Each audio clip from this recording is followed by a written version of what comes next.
నమస్తే అండి. నమస్తే. కూటమి ప్రభుత్వం అధికారంలోకి వచ్చి 9 నెలలకి అవుతుంది.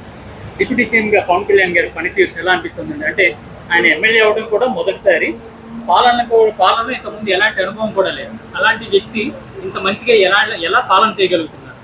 ఈరోజు ప్రజలందరూ కూడా అంటే మన మాటల్లో అంటే రాజకీయ పరంగా మేము ఆ పార్టీకి చెందిన వాళ్ళం అని మేము మాటలు చెప్పడం కాదు. ఈరోజు ప్రతి ఒక్కరూ కూడా వాళ్ళు నడక బట్టి అంటే వేసిన రోడ్ల మీద వాళ్ళు నడిచిన తీరు బట్టి ప్రజలే చెప్తున్నారు, ఇలాంటి నాయకుడిని మేము చూస్తామని అనుకోలేదు, ఇలాంటి నాయకులు ఎప్పుడు మా కోసం ఉండాలని చెప్పి ఏవైతే గ్రామాలు బాగుపడాలి, గ్రామాలు బాగుపడితేనే అన్ని బాగుంటాయని చెప్పే నాయకుల్ని చూసాం. కానీ ఈరోజు గ్రామాలని బాగు చేసే నాయకుడు మా పవన్ కళ్యాణ్ గారు.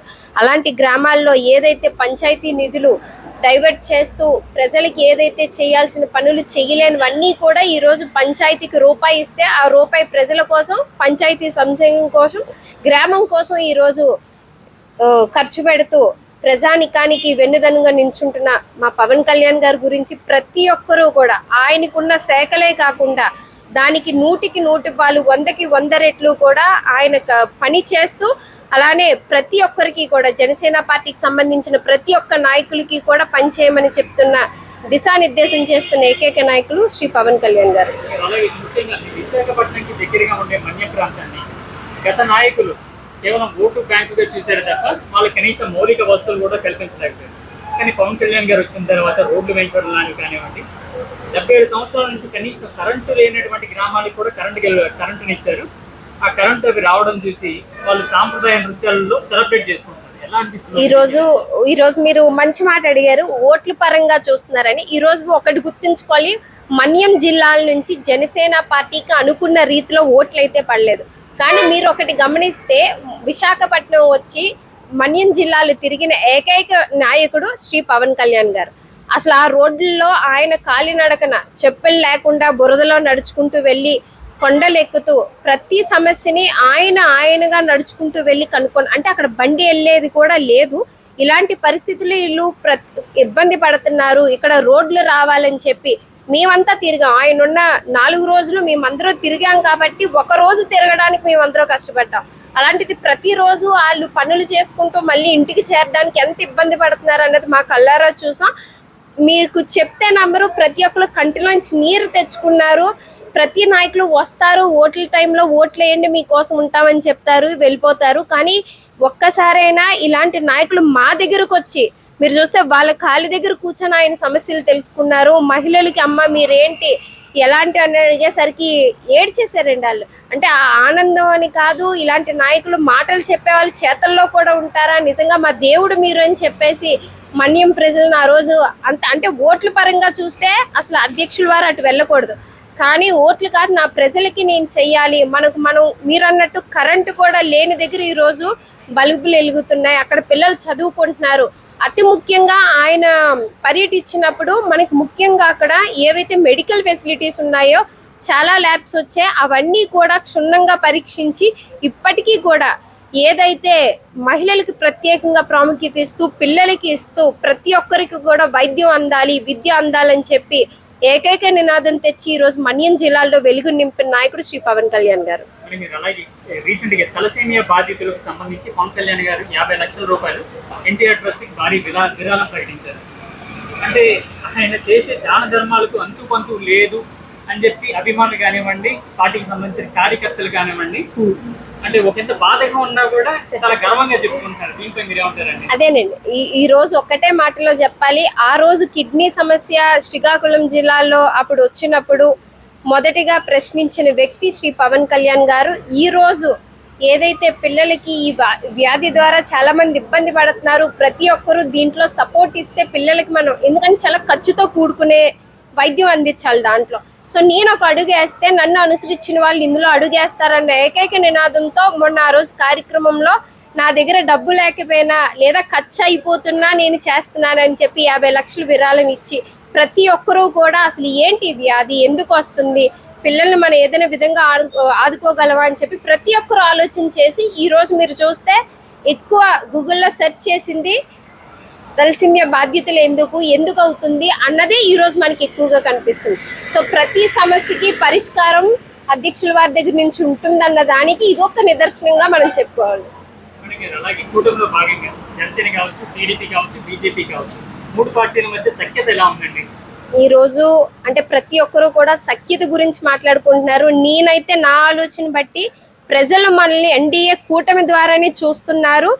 మనం ఏంటంటే మన పార్టీల పరంగా ఉన్నాం కాబట్టి జనసేన, బీజేపీ, టీడీపీ అనుకుంటున్నాం. కానీ ప్రజలు మాత్రం ఎన్డీఏ కూటమి ప్రభుత్వం వచ్చింది, కూటమి నాయకులుగానే వాళ్ళు ఉన్నారు కాబట్టి మనం అందరం కూడా మనకి ఓటేసి గెలిపించిన ప్రతి ఒక్కరికి కూడా మనం బాధ్యతారహితంగా కాకుండా బాధ్యతతో ఉండాలి.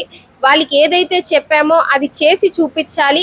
సఖ్యత అన్నది ఖచ్చితంగా ఉందండి. ఈరోజు ప్రతి ఒక్కరు చంద్రబాబు నాయుడు గారు, పవన్ కళ్యాణ్ గారే సఖ్యతగా ఉన్నారనుకుంటున్నారు. కానీ ఈ రోజు కింద స్థాయిలో ఇంత మంచిగా పనులు అవుతున్నాయంటే కింద సఖ్యత లేకుండా పనులు అయితే చేయలేరు. 100% సఖ్యత ఉంది. ఒక చిన్న ఎగ్జాంపుల్ ఏంటంటే అరకొరగా అంటే మన కుటుంబంలోనే 4-5 మనకే పడదు.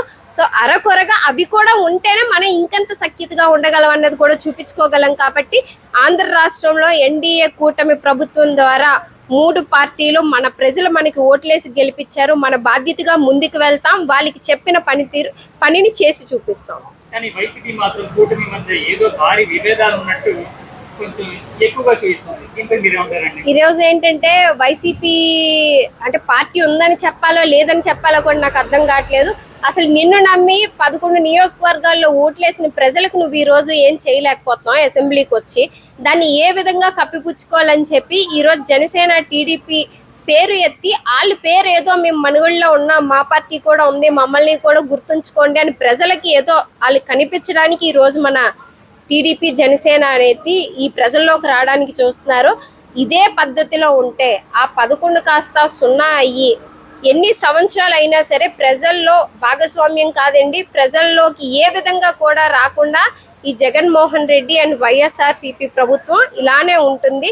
ఇప్పటికైనా సరే వాళ్ళు గ్రహించాలి. ప్రజలు చాలా మంచిగా సమాధానం చెప్పారు వాళ్ళు చేసిన పనితీరుకి. వాళ్ళు ఇప్పటికైనా గమనించి ఎదుటి పార్టీ పేర్లు చెప్పి మనుగడ సాధించకుండా మనకు వచ్చిన దాంట్లో మనం ఈ 11ని పెంచుకునే విధంగా ఏ విధంగా ఉండాలి, పనులు ఎలా చేయాలని వాళ్ళు ఆలోచన చేస్తే కొద్దో గొప్ప ప్రజలకు దగ్గరగా ఉంటారు. అలాగే రీసెంట్ గా గన్నవరం మాజీ ఎమ్మెల్యే నేను వంశీగారిని అరెస్ట్ చేశాను. ఆయన్ని పరామర్శిస్తూ ఈయన జగన్మోహన్ రెడ్డి గారు అంటున్నారు కక్ష సాధింపు చర్యలో భాగంగా ఈ అరెస్టు జరిగింది అంటున్నారు. ఇది నిజంగానే కక్ష సాధింపు చర్య అంటారా? మీరు ఒకటే గమనించాలండి, 2014లో ఎలక్షన్ అయిన తర్వాత ఫస్ట్ కక్ష సాధింపు చర్య చేసింది ఆనాటి ముఖ్యమంత్రిగా వ్యవహరించిన ఈ వైఎస్ జగన్మోహన్ రెడ్డి. ఎవరైనా నిలబెట్టడం లేదో ఒక పని చేయడం ద్వారా ముందుకు రావాలి. ఆ రోజు ఆయన కూలగొట్టడం ద్వారా కక్ష సాధింపు చర్యలు ఎలా ఉంటాయని ప్రజలకు చూపించిన ఏకైక వ్యక్తి జగన్మోహన్ రెడ్డి. సో ఆయనకి ఈ రోజు అతను మదిలో ఉండేది ప్రతి ఒక్కరూ కూడా ఆ విధంగానే ఉంటారు అని చెప్పి అనుకుంటారు. కానీ ఇక్కడ చట్టం తన పని తాను తీసుకొని వెళ్ళిపోతుంది. ఈ రోజు మనం తప్పు చేయొచ్చు, ఈ రోజు మనం ఏదో దాక్కుండొచ్చు, కానీ రేపన్నాడు ఖచ్చితంగా నీ తప్పు బయటకు వస్తుంది. అదే విషయం ఈ రోజు ఆ వంశీ అన్న వ్యక్తిది కూడా వచ్చింది. ఈ రోజు ఆయన చట్టపరంగా నిజంగా జెన్యూనిటీ ఉంది, నిజంగా ఏమి చెయ్యకపోతే చట్టం ఎవరిని తీసుకుని వెళ్తే ఊరికి ఎవరు ఉండరు కదండి. ఈరోజు ఖచ్చితంగా ఆయన తప్పు చేయకపోతే బయటకు వస్తాడు. ఈ సానుభూతి ఏదో అతను ప్రజల మీద చూపించి వాళ్ళ నాయకుల మీద ఆయన ఈరోజు సానుభూతి చూపించుకోవాలి. అంతేగాని ఏదో ఒక చూడండి ఏదో సాధించేసి వాళ్ళని ఏదో మనం ఏదో చేసేసాం అన్నట్టు ఈరోజు సానుభూతి రాజకీయం ఫస్ట్ నుంచి ఆయన చేస్తుంది. డివైడ్ అండ్ రూల్ సానుభూతి రాజకీయం. ఈ రోజు కూడా సానుభూతి కోసమే ఇతన్ని మరొకసారి బొమ్మలా పెట్టి జగన్మోహన్ రెడ్డి గారు మాట్లాడుతున్నారు. అలాగే ఈ రోజు ఢిల్లీలో ముఖ్యమంత్రి ప్రమాణ స్వీకార కార్యక్రమంలో కూడా చూసాం మోడీ గారు పవన్ కళ్యాణ్ గారికి ఎంత ఇంపార్టెంట్ ఇస్తున్నారు. అంటే సౌత్ ఇండియాలో పవన్ కళ్యాణ్ గారిని బీజేపీ ప్రమోట్ చేయాలనుకుంటుందా? ఇప్పుడు ఇక్కడ ఒక్కటేంటి అంటే నేను నా ఆలోచన ప్రకారం నరేంద్ర మోడీ గారు జనసేన పార్టీ అధ్యక్షులుగా శ్రీ పవన్ కళ్యాణ్ గారిని చూడట్లేదు అన్నది నా ఆలోచన. ఈ రోజు సౌత్ ఇండియాకి మనం ఏదైనా చెయ్యాలి అంటే మనకు one of the way bridge అయితే మన అధ్యక్షులు శ్రీ పవన్ కళ్యాణ్ గారని భావించారని నేను మోదీ గారిని అనుకుంటున్నాను. ఎందుకంటే పార్టీల పరంగా కాదు, ఈ రోజు ఆయన జనసేన పార్టీ గురించి ఎప్పుడు మాట్లాడరండి. నా ఆంధ్ర రాష్ట్ర ప్రజలని చెప్పే మా అధ్యక్షులు ఎప్పుడు మాట్లాడతారు. సో అదే మోదీ గారికి కనెక్ట్ అయిందేమో. సో మన ఇప్పుడు వరకు ఉన్న నాయకుల్లో మేబీ ఆయన వినుండొచ్చు, లేదు కానీ నా పరంగా అయితే మాత్రం అధ్యక్షుల వారు ఆంధ్ర రాష్ట్రంలో ఉన్న ప్రజల గురించి, సౌత్ ఇండియాలో ఉన్న ప్రజల గురించి మాట్లాడతారు కాబట్టి మోదీ గారు ఈరోజు కనెక్ట్ అయ్యారు.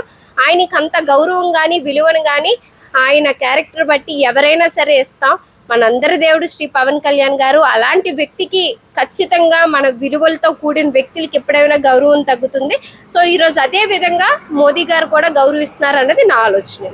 అయితే త్వరలో కేంద్ర స్థాయిలో పవన్ కళ్యాణ్ గారిని ఒక మంచి స్థాయిలో చూడొచ్చండి. ఈరోజు ఒకటేనండి, అంటే కేంద్రం రాష్ట్రం అని కాదు, మా అధ్యక్షులు వారు నిజంగా నేను ఒకటి చెయ్యాలి అని అనుకుంటే ఖచ్చితంగా ఆయన దానికి దాటే చేయగలరు, ఉంటారు కూడా. ఈరోజు ఆయన అనుకోవాలి ఆయనకి కేంద్రం కావాలా, రాష్ట్రం కావాలా, లేకపోతే ఇదేమి వద్దా, లేకపోతే ఇంకేమైనా కావాలా అని.